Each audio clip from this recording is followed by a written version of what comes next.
I think it's very important for entrepreneurs to always think about how can you be the first to do something revolutionary? How can you have that first mover advantage? Welcome to the Startup Palette Show. When you think of startups, you think of Silicon Valley. We're going to venture beyond the valley and paint a picture of the startup ecosystem, featuring diverse founders, investors, and operators. We'll hear about their origin stories that shaped them, the highlights, the lowlights, best practice, and their visions for the future. Join me as we get a front seat to witness the phenomenal role of these pathbreakers. I'm your host, Preethi Mohan. Let's get started.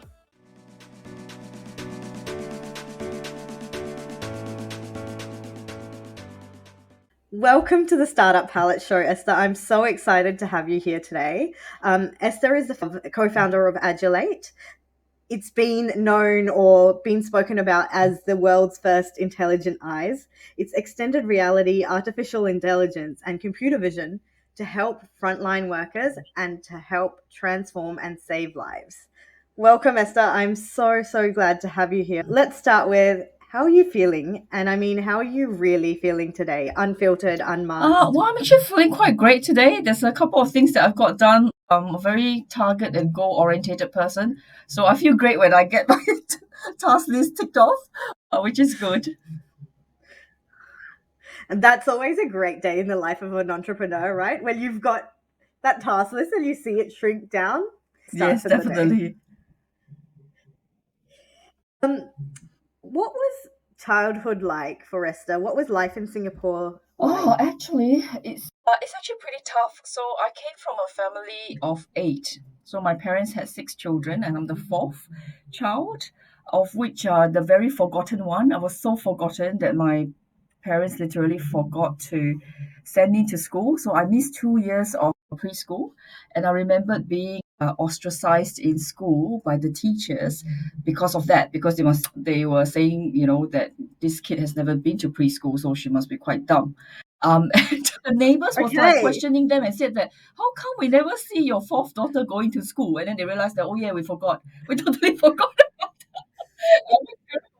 At least it was preschool. But Singapore is a very competitive place. They start streaming the kids at a very young age. Whether you're a gifted child or whether you're a dumb child, they sort of try and put you in a box at a very young age, which is, that's the competitiveness of the society, which is quite bad in a sense, because and also the fact that I've always been quite an independent child, and I'm always the one quietly doing work in the background and helping my parents, tidy up the house and do everything for them.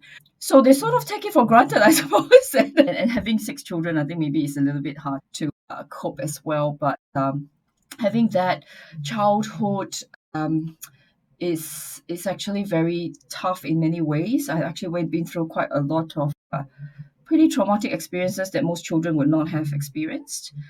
So my dad had a successful construction business. Back then, building five-star hotels, large commercial buildings and luxury homes, until the Singapore financial crisis.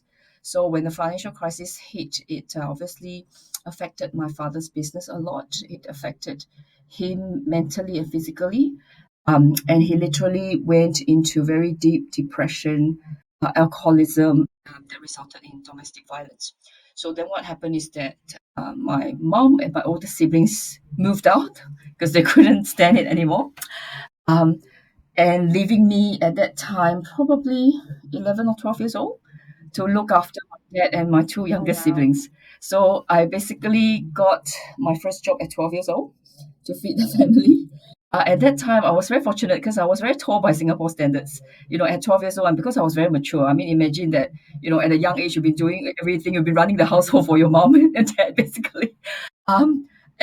So nobody actually even suspected, So my employers never checked my ID and never checked, never realized that I was underage. But I remember my first job was in sales, and my pay was mostly based on sales performance. So you can imagine that it really drove me to be one of the top sales.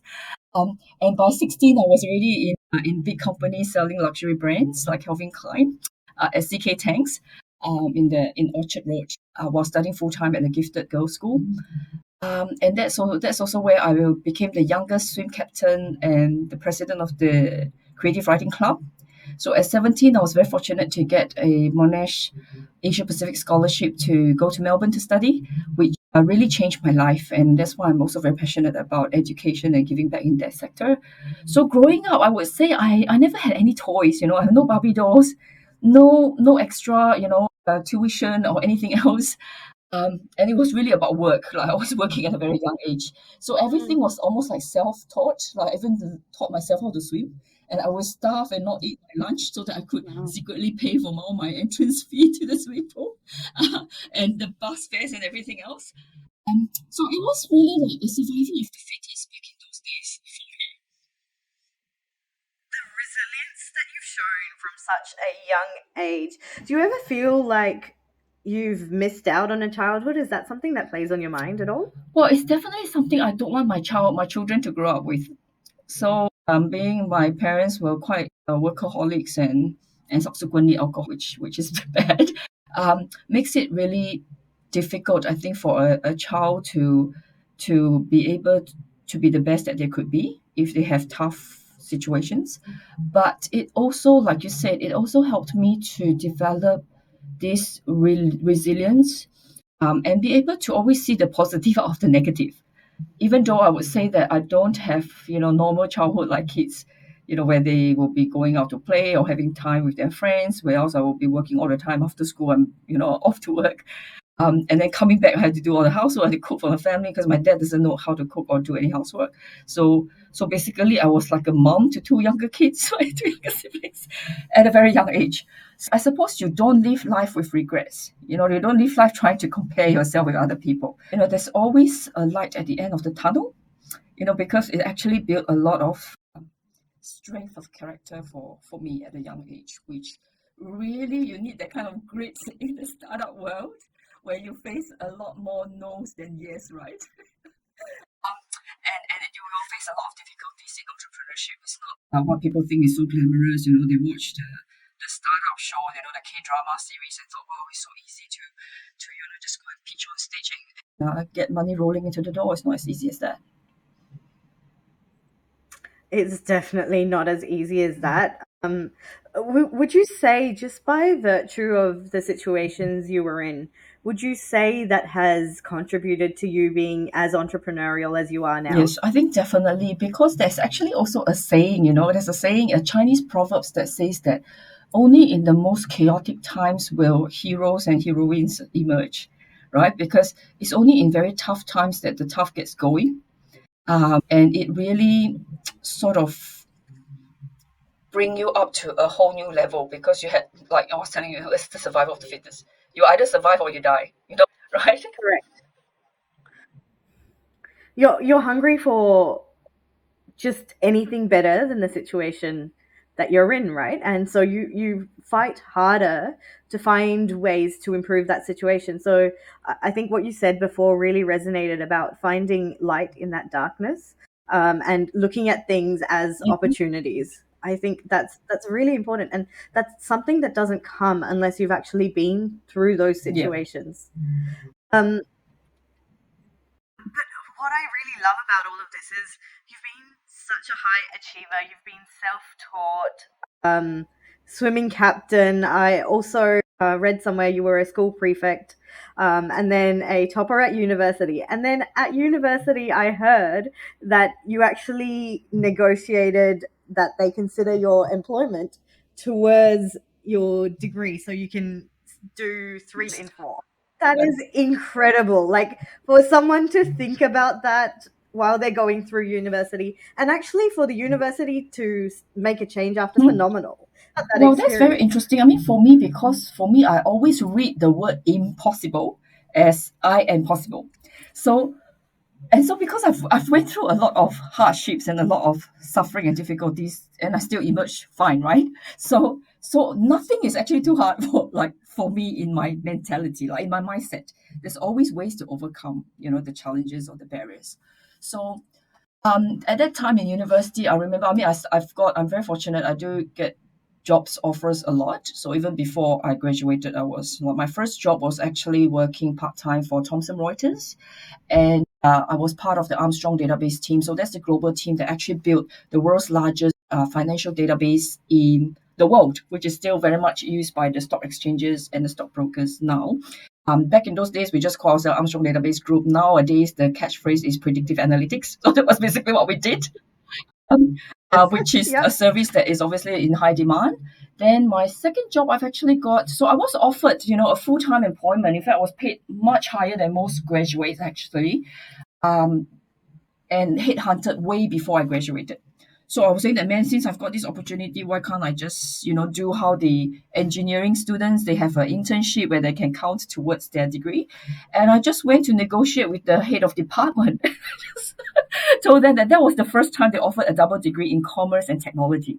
So it was the first time we were the first batch of students, and they were like, man, I'm already squeezing something like 2 degrees in 4 years, and you want to do it in 3.5. I said, yes, I already got a job. So it's like, Yes, I can do it. I I've really proved got it. offered at a point, but they pay me for full pay. They're not even saying, oh, internship, you have to work for 6 months for free. They will say, I'm prepared to pay your full graduate pay. In fact, I actually got a lot of bonuses as well. So I was paid really, really well. So, and because of that, I just went to talk to the head of department. Obviously, the head of department has to justify it to, the faculty.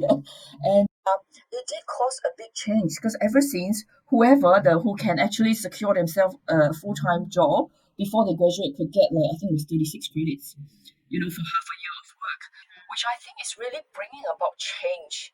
And I suppose because, I think my upbringing caused me to always think out of the box. And what's the most efficient, effective way? Obviously, I wanted to get into the workforce as soon as possible. Given that I've got two younger siblings that I need to support as well, and I was working all the time when I was studying. So I was doing multiple jobs, even in university, and despite the scholarship, I was still, trying to earn as much as I can basically. So that was one of the things that I did, which would be considered a first. And I think it's very important for entrepreneurs to always think about how can you be the first to do something revolutionary? How can you have that first mover advantage? And thinking outside of the box, I think there's so much information, there's so many things online Mm. that we see, and it's hard to not go with society and think against the grain rather than with the grain, or think outside of the box. There are so many terms to describe it, but like I think in any situation, it's beneficial, and particularly in entrepreneurship. Before we get to your entrepreneurial journey, like, talk to us about your career and all the different hats you've worn. Like, you've had such an illustrious career. You're clearly someone who's got ambitions, but has the knowledge and hard work to back those ambitions. So, what has your career been like, and what have been the So highlights? that first full-time high-paying job was with Arthur Anderson at that time, which was in technology consulting, and that was subsequently then became Essential. So that one was also very interesting because it was a lot of thinking out of the box. Most of my clients were governments, financial, because I work for Thomson Reuters. So it was like all the financial houses, all the stock exchanges, all the governments, all the banks. And at that time, it was the Y2K problem. It was like a Ben-Hur thing, right? It was like, man, all the governments in the world and all the clients and big banks were throwing money at us, right? To say, man, you guys got to solve this problem. And I remember at that time, I was the only female engineer actually. So I was not just the first who is like paid a full pay graduate job, but I was also the only female that they recruited in a very male dominated IT consulting industry. Um, and I remember at that time we had this very big meeting, and we've got, because it's also global. So with Accenture, we were talking to our colleagues in London and in Hong Kong as well. One of our biggest clients was the Standard Chartered Bank. And then we were discussing, okay, how do we solve this Y2K problem? Because what is going to happen? Nobody knew what was going to happen. It was a lot of us. And then everybody was running to the bank to withdraw cash out, just because they were like, what happened to my money if all of a sudden all the zeros turn haywire and go wonky, right? So at that time, I remember, and the first mobile phone just came out. So it was, and only my managing partner had it. It was very expensive. It was a Nokia one, the size of a brick. It was like, one of those old brick water The bottles, Nokia brick. very big one. Timeless. Um, People beyond the millennial generation watching this need to go review and see what Y2K is and Yes, Nokia bricks they don't know are. how big it is, but it was ridiculous. But anyway, with the antenna, sticking out. So at that time, I remember in the meeting and being the only female engineer there, you do get quite a lot of attention. And I came out with the idea of, why don't we move everything to a brand new technology, a different infrastructure? Because all our NT and Unix, that's what most of the bank, they were all running on mainframes, right? The IBMs and the NT servers, and all these are very antiquated technology. So I literally picked up the phone that my boss put on the table and said that why don't we just move everything into this portable mobile tech infrastructure, and we do e-banking using the phone. So everybody thought it was quite ridiculous at that time. So a lot of them were like, Now it's this so is a young common. female engineer, so we had to forgive her. She doesn't know what she's talking about. But it was very strange that my managing partner, he has this huge faith in me. Like he was such a big supporter, was such a good mentor to me as well. He had huge faith in me, and he actually thought that this is a brilliant idea. Let's do it. Even though all the technical guys will say, okay, it's not possible. We just can't, do it in a short time frame. We don't even know how to code in Android, right? So everybody was like, how do we make this wireless transfers using 3G and then to 2G slash 3G going 3G? It's like very very olden times, right? So I was like, oh, it was really bizarre. Like to them, they thought my idea was pretty bizarre, but my managing partner thought it was brilliant. He literally sent me to the literally that is the school that most of the military guys go, and then they learn wireless communication. How do we transmit data packages and without getting all these um what adversaries trying to tap into our communication. So I had to learn zeros and Yeah. ones to figure out how do we actually do this thing, right? Um, and the rest just became history. Like just an idea that, just literally picking out the phone and say, let's move everything to this one. And because I actually saw the mobile technology will be the next big wave. It's the next big thing that everybody will jump on. Even though at that time I couldn't afford one and only my managing partner had one, I knew that this is going to be the thing that is going to transform our next generation, which my prediction came true, right? Because now nobody could live without our phone. Like, you use the phone for the alarm, you use the phone for taking photos, you use the phone for your calendar, you use it for everything, and your e-banking and everything else is in your phone. So even your GPS and everything, like we can't survive without our phone anymore. Um, so so that was very interesting times because in those moments in Accenture, we really have to solve very real life big problems that are worth multi-billion dollars. And we often have to challenge the status quo. We often have to think really bizarre ideas that people will actually, there's so many naysayers, who will say that it won't work. But you just have to stick to it and make it work. I suppose that's my mentality, right? Nothing is impossible. Stick to it, make it work. Nothing is impossible. But this is what I love, right? Like for a visionary idea to be accepted and adopted, it just takes sometimes one person to say yes, and that one person is an influential someone. And if that happens, things transform. And obviously, it takes a visionary like yourself to identify. I tend to think out of the box a lot. So when people can't see, I can actually see what's going to happen in the next 10 years' time. It's a sort of intuition. It just comes quite naturally to me. So, and then after that, worked for big companies. I'm very fortunate because I worked in, Accenture. I have very good reputation there. I get headhunted all the time. I remember almost every week I get headhunters calling me, hey, they're offering you more money. Do you want to go? That kind of thing. And I get offered an expatriate opportunity. So I went to work for CJ Group, which is quite large, and was traveling all around the world um, in accounting and technology as the accounting and technology manager. And then after that, when I migrated to Australia, I got a role initially as a group internal audit manager for City Pacific, which is a large conglomerate listed in Hong Kong. It's actually state owned by the Chinese government. And then I got promoted to be the deputy commercial director at one of the subsidiaries, which is the iron ore, the City Pacific Mining in magnetite iron ore, which is also one of the largest projects in the world. Um, and so I very quickly became the go-to problem solver. Like if everything is too complex or too challenging, they say, "Okay, give it to Esther. She'll figure it out. Just pass it to her." So that became like my reputation. What a great reputation to have. I mean, like, tell me about this, right? If even these days this conversation is going on about gender and about not enough women being in technology or STEM. You were in technology when it really mattered. Y2K was such a huge deal in the history of technology. How was your treatment as a First thing, if you are attractive, young, female, you do get a lot of attention, as I said. But also some unwanted attention sometimes, which you need to be able to put your feet yes, on the ground and stop, whether it's bullying or sexist comments or discrimination. So in terms of discrimination, I mean, I worked in the mining sector as well. So for some bizarre reason, I'm always stuck with a lot of men. Like all the industries I work with are full of men. And even in the medical space, most of the doctors are also men. Um, you need to know when to put your foot down and when to assert yourself so that you're not being taken advantage of. And I think that's my advice to a lot of young, aspiring female entrepreneurs as well, because sometimes you might feel that you have a very huge barrier to overcome.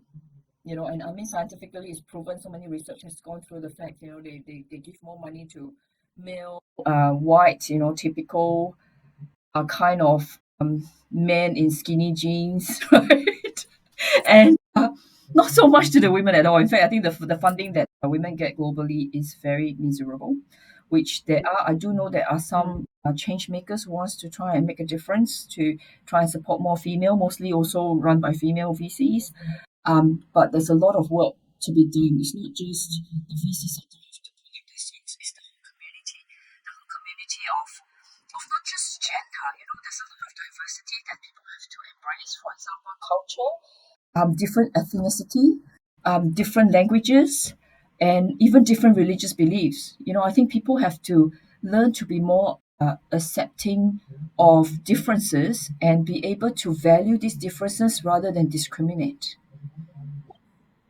absolutely, and a lot of it is unconscious bias, right? Which is really problematic because they're not even realizing it exists and they're discounting people on Mhm. superficial, even like visually how people look or how they sound.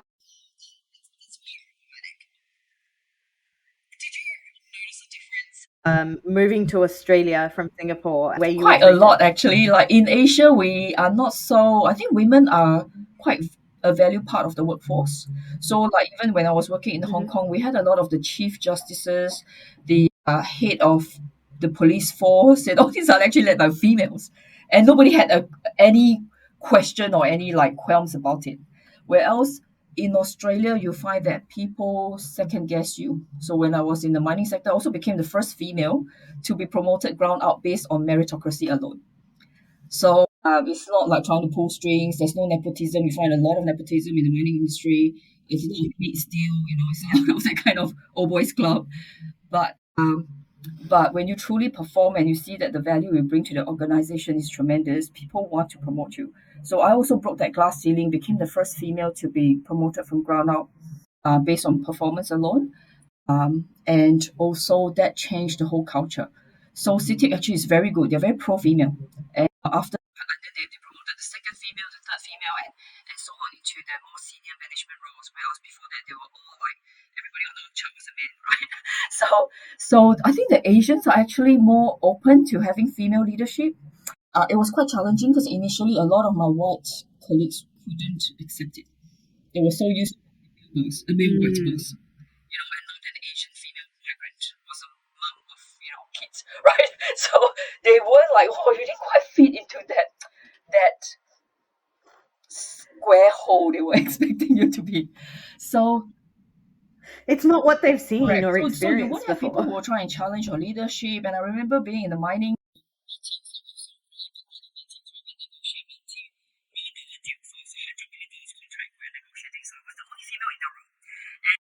we were early, so it was, people were just chit chatting around, and it was very interesting. So I sat down, I was getting ready for the meeting, looking through and getting stuff done while they were just chit chatting, talking about the footy or their barbecue or whatever over the weekend, right? And nobody actually took an initiative to talk to me. It was very interesting. All the men were talking Mm. about all the men stuff, right? All their AFL and whoever won or lost, that kind of thing. And the moment the meeting started, my manager said, this is my boss, Esther, And she's going to be the one who they decide whether she's going to award you the $100 million contract or not. And all of the sudden, after the meeting, every single supplier can, oh, can we have lunch with you and can we blah blah blah. You was like, man, go away, man. I'm not interested. You can't bribe me anyway. But you see that difference? Like they were thinking they were all trying to rally or curry favor of my managers below me because they were male.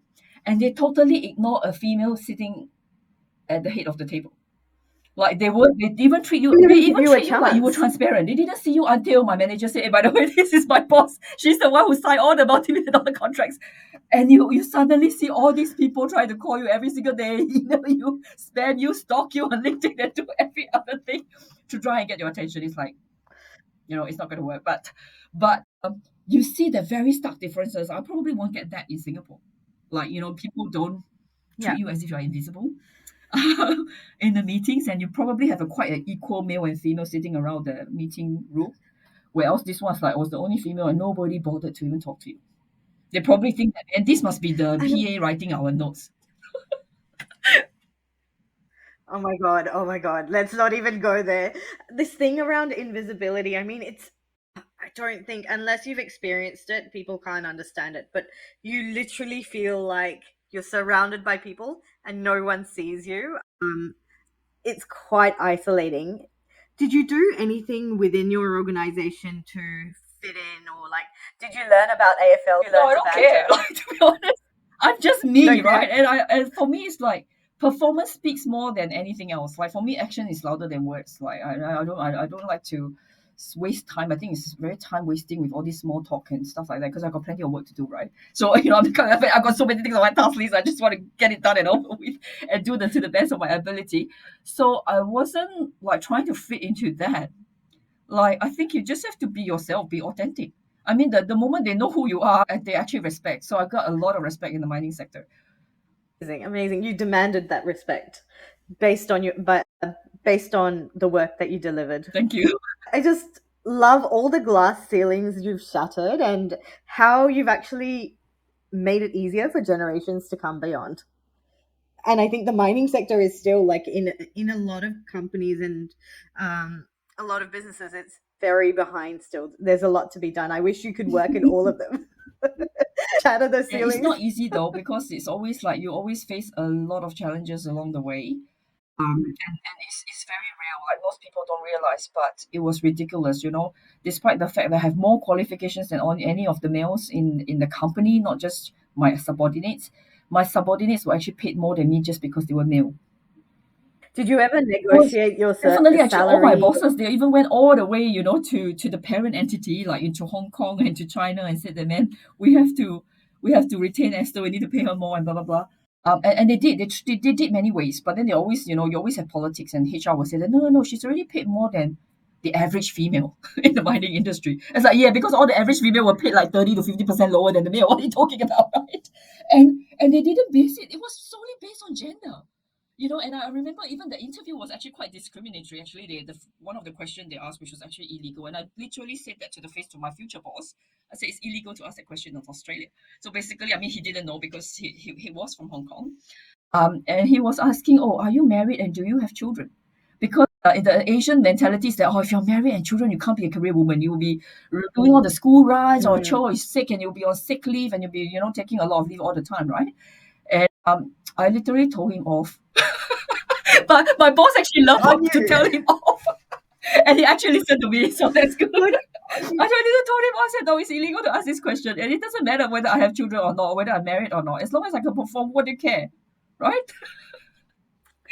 The fact that he listened is probably why you took that job, right? If your boss didn't take on that feedback or like, acknowledge that it was a mistake, that's a But also because, I mean, remember, he was from Hong Kong. So the Hong Kong males are very open to females and getting challenged by females. It might be a different one, if he's an Aussie white guy, thinking that, well, this girl is so insolent to talk to me like that. oh. Moving forward, what led you from full-time work to entrepreneurship? Well, it's actually very interesting. So, well, throughout the time when I was in the mining sector, I built myself quite a good reputation. So I actually got to also sit on several boards. and mostly I would choose to serve in the education sector. So I had, I was sitting on the boards for CPA Australia, for Curtin University, Edith Cowan University, and I even had the ministerial appointment to reform the whole of TAFE in WA. Times during the worst times when the mining and oil and gas were like skydiving to rock bottom, right? So we had a lot of engineers who now have no jobs, right? So then how do we retrain them for a skill and get them into the workforce earlier than later? So at that time, I thought, and it was very interesting. So I made quite a lot of money in. So I started Austrasia Resources, won several awards, invested my money in other tech startups, so I invested quite a lot, and venture capital as well. Um, and then after that, life just throws curveballs along your way. When you thought that, oh man, I'm having such a good life, I'm supporting all these other startups and helping others, and then COVID changed everything. So that's the Everything. story of how Agili8 started. And this is the story you told me at Sunrise. It's a very moving story, and I think Agiliate comes from a very real place of need, and it's need that's going to transform the world.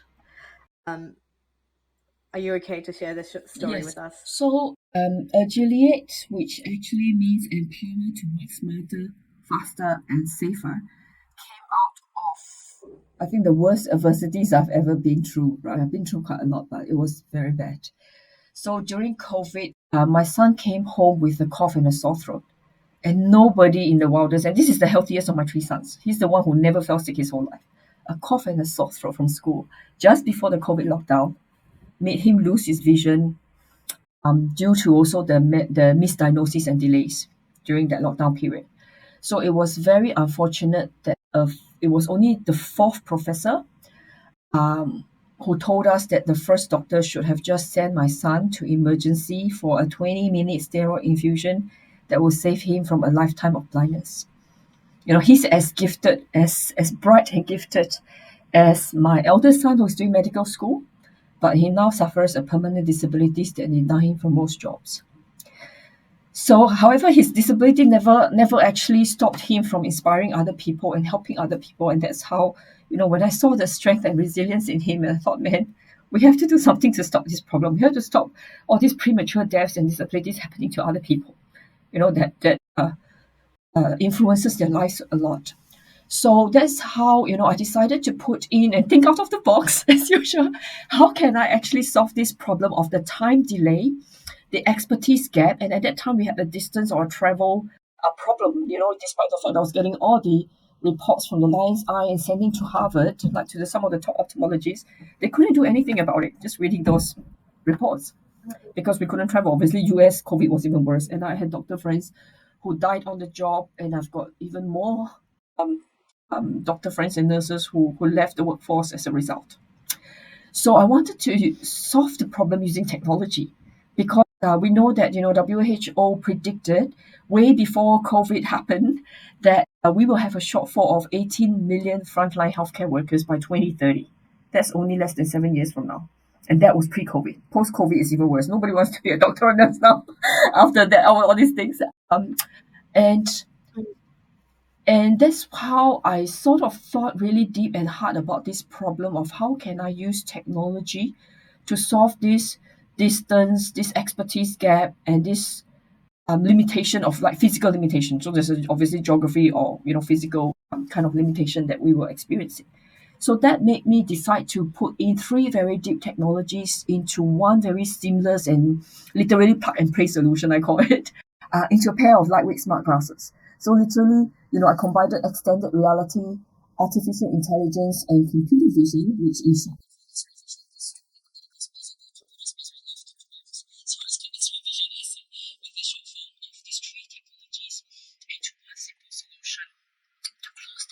time delay, the distance travel restrictions, the expertise gap, because of the skill shortages, it was the fourth doctor. Can you imagine? She's a professor. All the other specialists had no idea what happened to my son, and they just keep referring. Okay, I don't know. I'm going to refer you to the more senior guy, and you wait 6 to 12 months to see the more senior guy, right? So by the time you miss that golden Yeah. opportunity to save that life or save his eye, um, which is why we came up with X-ray vision. And we're very fortunate that despite being a startup, we managed to win a couple of state, national, and global awards. We got a lot of media attention, certainly like at the global level. That also attracted a lot of international governments talking to us about our technology. And I got the privilege of testing your technology. It's phenomenal.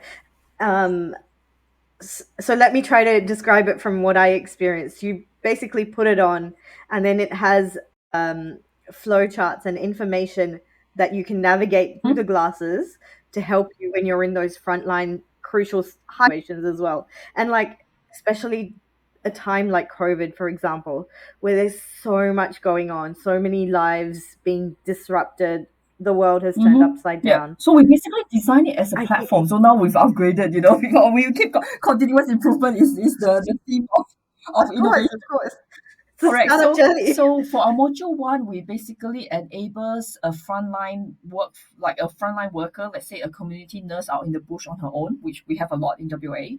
And often they are very young, so they are inexperienced as well. But they often get the worst cases because a lot of Aboriginal people, they don't like Western medicine, and by the time they really rock up in front of a nurse, is sometimes beyond repair and very bad infections and very bad cases that she may not be skilled enough to treat. So so that module one, remote collaboration, allows that a frontliner to connect to off-site specialist, so somebody who's more senior and highly skilled, who can see through exactly like as if he is actually on in that room with the frontliner. So we call it seeing in first perspective. So it's as if like the specialist now become the ears and the eyes of the frontliner, and the frontliner becomes the hands and the feet of the expert. Because we have a lot of very skilled doctors, but because of family reasons or whatnot, they often work in the metro hospitals and they don't go into the bush. But it's really their skills are very needed in the bush, right? So we sort of reverse engineer their role. Okay, we'll send the young and the gung ho people out in the bush because these they are the more adventurous one and who can, take the suffering of the 40, 50 degrees heat, whereas the expert can remotely guide them through that. And we've got some really revolutionary technology that we patented whereby, even the hands, they're augmented reality hands without requiring any special equipment from the specialist side. So the specialist just need a unique URL code to log in from anywhere in the world. And his hands can actually touch the wound that he could see on the screen, and his hands comes out through the smart glasses on the patient wound itself. So imagine if I'm doing a C-section, and this is real life cases. A lot of babies and women have died or suffered because when they are in the bush, the nearest they could go to is to emergency, but they didn't realize that emergency doctors are not gynecologists. So they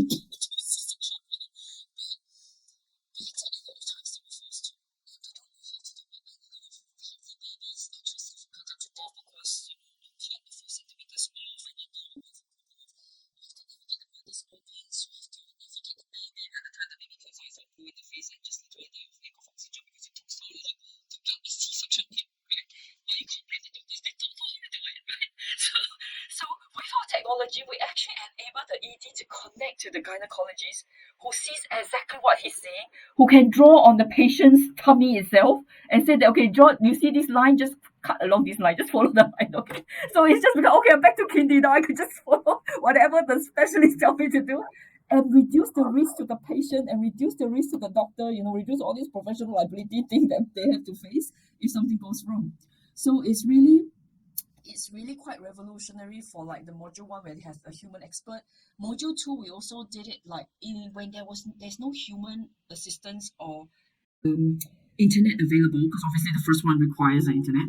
Then they are able to use what we call AI assistance. So we inbuilt the AI assistance as a fallback mechanism, such that in the event if let's say it's really bad and you can't get any human online, or in some of the war-torn zones, your telecommunications are cut off, then you are able to still retrieve what we call knowledge on demand. So basically, our service is like we deliver knowledge on demand. Whatever you don't know, tell us what you don't know. We push out. That's how you saw the checklist. You saw the what we call algorithms the doctors use. It's almost like a decision tree of what to do in what circumstances.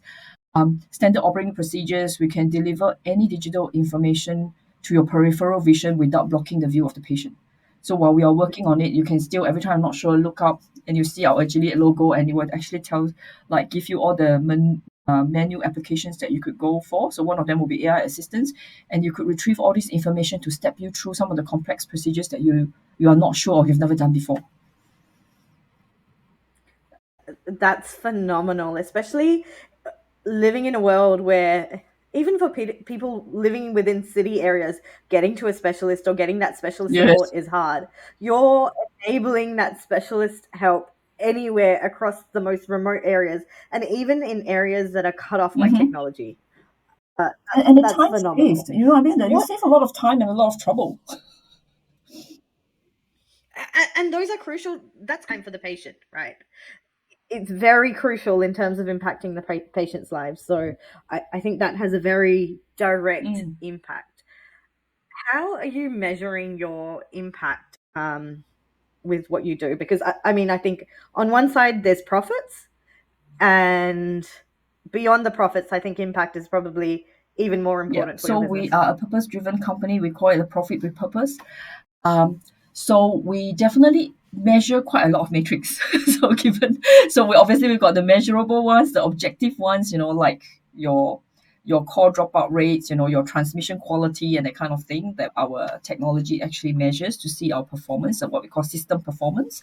But we also gather both clinician and patient qualitative feedback because it's very important to get human feedback on top of all these hard figures to see how you could improve your technology or how you could come up with new modules, right, which solve other problems. So, in terms of impact, we definitely look at the ESG side as well. So one of the things we actually measure is carbon footprint.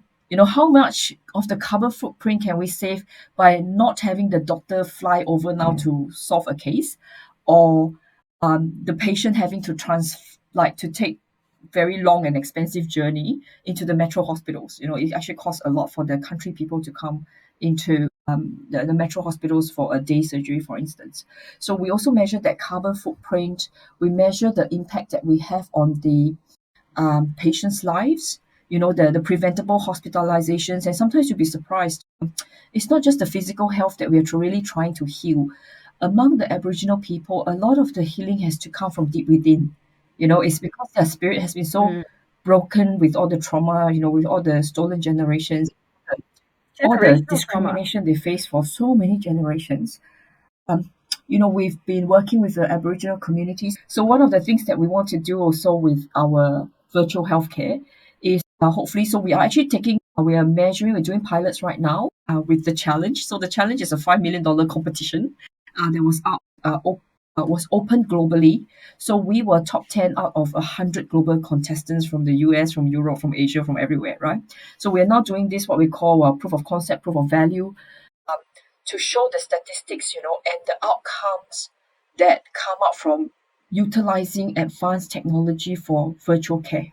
So, so one of the things that we want to overcome is, how Aboriginal people in their culture, they were taught since young not to look into the eyes of a white person. They always have to look away. They always. It seems that there is this caste society, right? That you different classes of people, so you're not supposed to, look into their eyes. But it becomes very challenging, very difficult. If you have an eye injury, which happens a lot because of domestic violence among the communities, the inability for the patient to look at the doctor in the eye means that the doctor can't treat the patient, right? And even my Correct. elder son is doing medicine, Correct. and say it's so hard because we were taught to not to look at them as well. But if I can't look at them, I can't diagnose the problem and I can't treat the problem. So what can I do? So they often have to rely on what we call describe and prescribe. You describe to me and I just hear, and then I just imagine in my brain this is what is happening, and then I'll just prescribe you the antibiotics or whatever, right? Which is not ideal because Wow. you could have misdiagnosed. That's the problem. You misdiagnosed the case because you can't Correct. see. And for a lot of diseases, you need that visual inspection. That was the first point of call. You need to look at it Absolutely. like in that first perspective. So, so one of the things we wanted to test with our technology is that if we can get a trusted community nurse, and most of the nurses are very trusted because they worked there for 20 years, or an Aboriginal health worker, to be the frontliner wearing the Mm. glasses. I speak their language, I'm of the same gender. You can look at me in the eye, I can look at you in the eye. It's fully transparent. I'm not wearing like some ginormous goggles that is like a HoloLens or some VR that I trip over myself. So I can see you and you can see me. It looks like a normal pair of glasses and still have a an offsite specialist guide me because I'm less experienced, but I have a very senior doctor who's guiding me what to do and how to treat this diabetic foot ulcer, for instance, remotely. And for the patient, it doesn't matter anymore whether he's an Indian doctor, Chinese doctor, Caucasian, it doesn't matter, right? As far as I'm concerned, I have somebody trusted, somebody who speaks my language, somebody of my same gender to be able to help me with my medical problem. So that's one of the things that we want to test the concept out and say that, okay, can we have a remote person that you don't really have to know who he is, but be treated by somebody on the front line of whom you trust. I think what's phenomenal about this is the impact of thinking about diversity, thinking about impact, thinking about ESG from the very beginning of company inception, right? It is baked into what your company delivers and what you want to do in the future. So it's solving much more than what it seems to at surface level. There's a whole Mhm. iceberg beneath that it's solving, which is brilliant.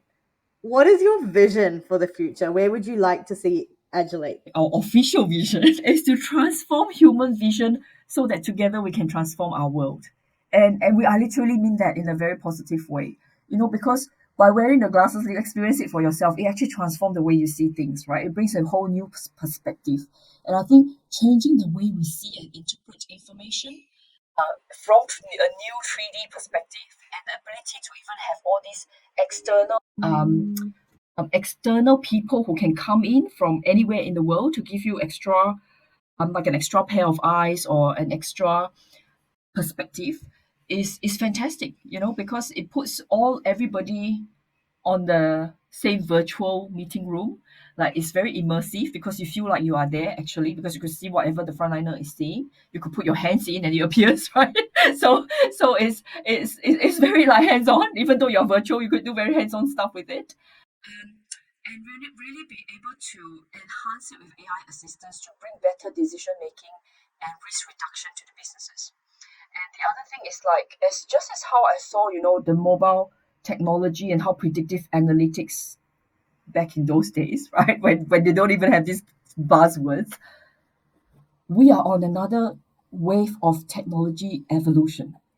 So XR and AI and computer vision and machine learning with coupled with the faster 5G and satellite communications like Starlink is going to shape the future of work. As more and more people embrace working from home or having all these remote meetings, having a holographic person appear in front of you in that meeting, your avatar, your virtual avatar, it's going to be the next big thing that will transform the world. Like our kids will be growing up with holographic teachers, with virtual assistants.